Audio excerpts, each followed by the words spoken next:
Hello guys, welcome back to my channel. Ayan, for today's video ay ipapakita ko nga sa inyo mga idol ang aking merienda for today. So ito po yung tinatawag na kabsa.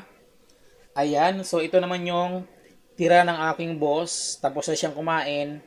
Ayan yung tira niya. At ito naman yung sa akin, binigay niya sa akin. At nasa ilalim yung manok. So balitig isa kami ng pagkain. So ang bait ng boss ko, no? At binigyan talaga ako ng pagkain. So salamat po sa aking boss at salamat sa Panginoon sa grasya na ibinigay sa akin. So ito yung aking merienda mga idol. Ayan, may sausawan tayong kamatis at sili. Yung manok. Yung manok. At ito yung aking pagkain. So ito naman mga idol ay ilalagay ko sa rep para bigay ko sa mga cleaner bukas ng umaga. At ito naman yung aking kakainin.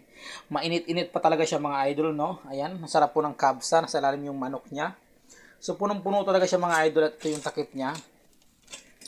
Binigay ng aking boss at nakatapos niya nga lang kumain. Ayan, shoutout nga pala sa mga OFW dito sa Saudi Arabia na mahilig or sa mga kumakain ng kabsa. Alam naman natin na napakasarap talaga ng kabsa, lalo na ito, oh. Grabe, napakayami talaga niya. So ito yung tira ng boss ko. Marami din yung tira ng boss ko. Dito sa bahagi na to ay hindi niya kinain at dito lang yung kinain niya. Kaya naman malinis po talaga yan dahil hindi pa nagalaw at ito nga po mga idol yung binigay sa akin ng boss ko. So thank you for watching po and God bless po sa atin lahat. Ayan. Sarap nito mga idol ng kabsa. So syempre kakainin ko tong manok kasi masarap itong manok mga idol.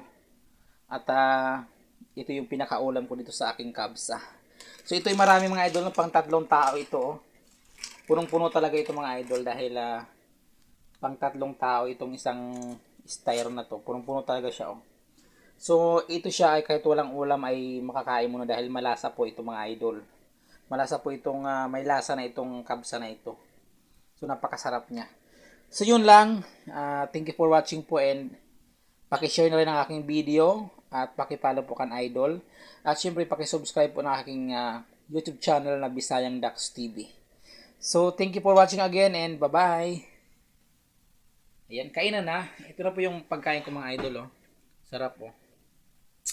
Ito po yung tinatawag na kabsa dito sa Saudi Arabia. Paborito ito ng mga Pilipino dahil sa sobrang sarap nito mga idol at hinahanap-hanap ito. At karamihan nga sa mga OFW dito sa Saudi Arabia ay pagtapos ng sahod ay talagang nagsiselebrate siya pag kumain sa labas at ito yung kinakain nila.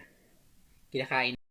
Ito nga pala mga idol yung chicken na nasa ilalim ng ano. So hinati ko siya dahil masyadong marami yung manok niya, oh.